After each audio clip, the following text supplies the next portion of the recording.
This is Rudkowski of wearechange.org here in Mexico City, Mexico, and I wanted to make this very important video not only to explain the social and economic conditions here in Mexico, our closest neighbors in the United States, but also hopefully give you the right attitude in dealing with extreme circumstances and situations. Now, the video is called How to Not Get Robbed in Mexico. Let me start off with a personal story, because as soon as I got here to this beautiful country, Mexico, all my friends, all my family, everyone even online, they were saying, Luke, you're gonna get robbed, you're gonna get mugged, you're gonna get tortured, you're gonna get beheaded, the cartels are gonna get you. Do not go to Mexico. Don't come here. Run away. Come back home. It's not safe. And that fear is actually very real here in Mexico. There's 28,000 people missing in this country. 199 Americans just last year alone in 2014 were kidnapped and extorted to their families. Mexico is close to Turkey in beating its record of the world's worst country for journalists. So those facts, those cartel videos that they even sell here in the streets of people being tortured and murdered is real. And that hit me when I was in Guadalajara last week. Guadalajara, I'm waiting for my friend to come in. His flight was delayed until later that night. I'm stuck in this country, in this city, without speaking a damn thing, with all my possessions on me. All my money, my passports, all my camera gear, my luggage just in hand, walking down a very sketchy street in Mexico. The cabs wouldn't be picking me up because I don't speak the local language, and every time I try to avoid the gringo tax that they put on you here by charging you 3 times as much, they just pulled right off. And I'm there in a panic, anxiety attack saying, oh my God, I'm gonna get robbed. I have everything on me. I have all my money on me. I have every possession that I have on me. I have people looking at me in very sketchy ways, and automatically that fear kind of engulfed me and made me create my own personal hell. Now let me tell you how to avoid that, because there's 4 different ways that you can get robbed here in Mexico. One is by pickpocketers, one is by strong arm robberies, another one is with the gringo tax, and another one is being extorted by the police. Let me tell you my lessons here and how I luckily have been able to avoid them.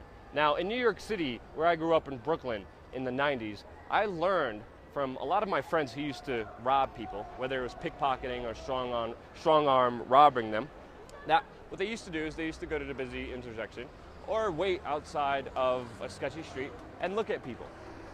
And they were like lions on the prowl, looking for the weakest link in the herd. And subconsciously, when I was going through my panic attack, I was putting a huge target on my back, because once I'm inundated with that fear, once I have that anxiety and that panic attack, like, oh my God, I'm gonna be robbed, naturally, I take my hands, subconsciously, without even thinking of doing this, and I'm checking, okay, here's my phone, here's my wallet, here's my passport. And what the robbers or the lions used to do, what my friends used to do in New York City, is look for those specific indicators of people with that low energy vibration that they could sense. It's kind of like a weird sixth sense that a lot of these crooks and robbers have. And by giving those visual cues of like, okay, he's checking his pockets, that's where he has something valuable, that's why he's always checking them. Because you're in that fear state, you're naturally doing that without even thinking, you're putting a huge target on your back. So naturally, I just slapped myself. I was like, okay, I'm creating my own personal hell. I'm miserable, it's raining, no one's picking me up, everyone's looking at me sketchy. I'm coming from this low negative vibrational energy, and that's what people are giving me back. You get what you give back. A lot of the times in life, and that's a very important lesson. You are the creation, the manifestation of your ideas, of your principles, of what you actually deep down believe and think. And if you think the worst will be attracted to you and will happen to you. So I slapped myself out of it, went up to the closest taxi driver, became confident, and it was like, "Cuánto cuesta la dida?" You have to talk really fast and aggressive here not to get robbed by the taxis here. Bam, got a good deal, met my friend. I was going in the wrong direction the whole time, in many different ways.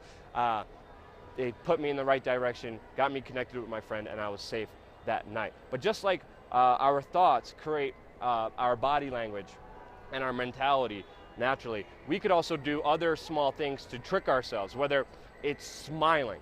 Just by faking a smile as big and as wide as you can, you trick your mind into being happy. Just by standing in a Superman pose, you trick your mind into being confident. And there's been a number of scientific studies that prove just by doing something physically, you actually change your mental state. You could do that just by being in those situations, putting on a smile, other people will naturally smile just because you're smiling, and by making eye contact, being confident, you make yourself less of a target. Now, if you think this hippy-dippy stuff is going to prevent you from being robbed and kidnapped here in Mexico, you're freaking crazy. It's not. There's other important things you need to understand. Of course, with pickpocketers, I know people that would just brush up slowly against you, like this gentleman here, and they would have everything in your pockets, and you won't even feel it.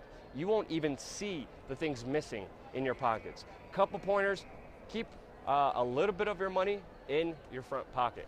There's other things like shoes, shirts, underwear, pants, that has secret pockets. I have a number of them.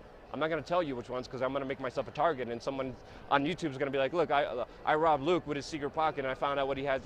No, but you could actually get clothing, especially belts, especially underwear, especially shoes, where you could hide the largest extent of your money. I definitely recommend keeping a little bit of your money in your pocket, in your front pocket, not your back pocket, and then also having one of these concealed kind of carried pockets on your clothing, because they're impossible to rob. If someone comes up to you like they do here, there's a lot of YouTube videos, even online, of many Americans who come down here and they get a gun pointed to their head. If you have a gun or a knife by your throat, which happens here a lot, it's not worth fighting. You take out the money in your front pocket and give it to them.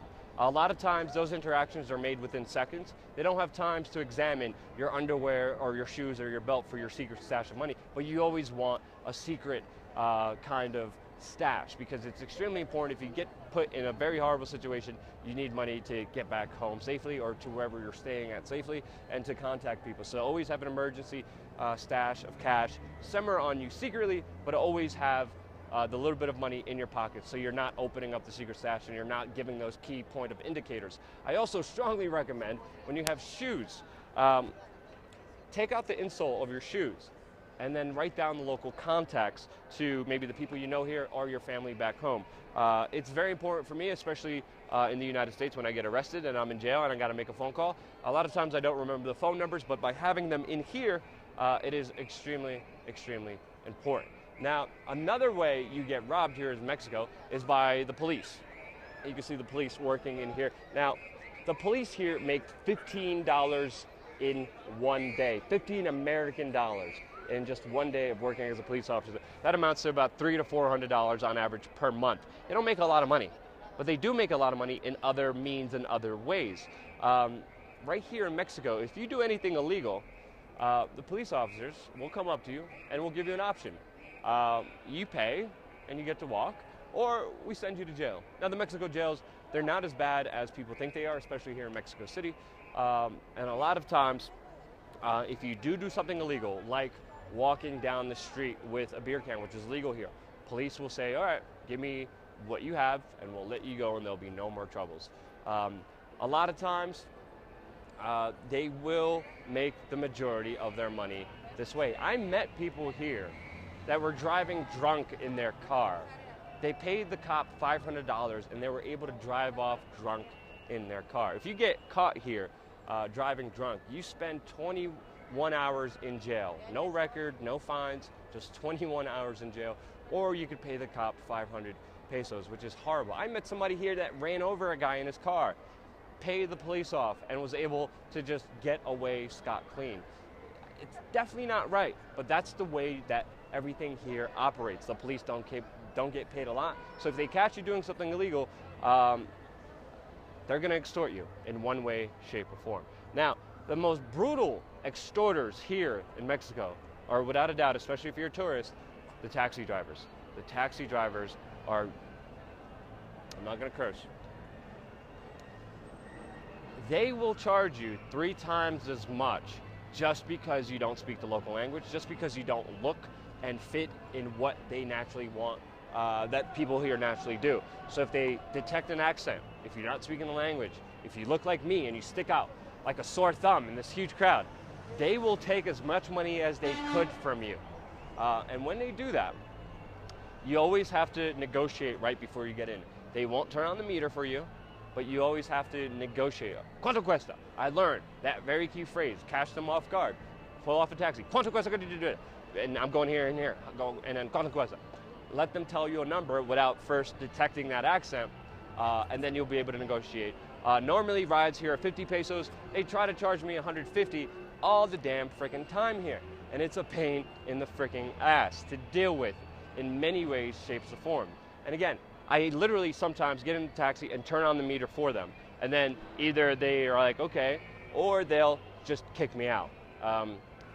Or I negotiate a price, which is the normal rate that usually people get here for.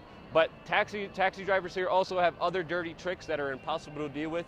They will either drive you around in circles because you don't know the local area and they will let that meter come up, or they'll drop you off in a wrong place after you negotiated the right price and say, no, oh yeah, no, you told me the wrong place. To get to your actual place is going to cost you even more now.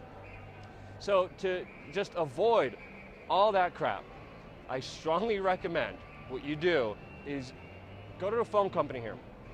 Get a SIM card in your phone. When you get a SIM card in your phone, you will be able to have things like Uber and Easy Taxi, where you could actually put in your destination, estimate a price, and meet somebody here that won't rob you and extort you. There's also horrible situations where taxi drivers literally pick somebody up and kidnap them and rob them and bring them to their friend's house and horrible things. To avoid that, use Uber, use Easy Taxi, especially here in Mexico City. It's something that has been extremely convenient. I pay the local price. People even, the local Uber drivers are extremely friendly, and you have a point of reference. You know who you're getting in the car with. You know the person's name, you know the person's number, you know the person's driver's license and his identification just with that simple app, and you avoid so much troubles. But the main key tip, whenever, whatever you're dealing with, whenever you're in a foreign country and dealing with all this craziness, all these tips I gave you may not even work. So my last pointer, my last tip is always walk out when you do put yourself in sketchy situations and weird situations. Only walk out with what you're prepared to lose. I have my old cell phone, which is an iPhone 5. I keep my iPhone 6 back at my place. I'm willing to lose this. If someone comes up to you and tries to rob you, it's not worth losing your life over here. And life is extremely cheap here in Mexico. $20. All it takes is $20 to take away a life here. But other than that, I hope this video was helpful to you in some way, shape, or form.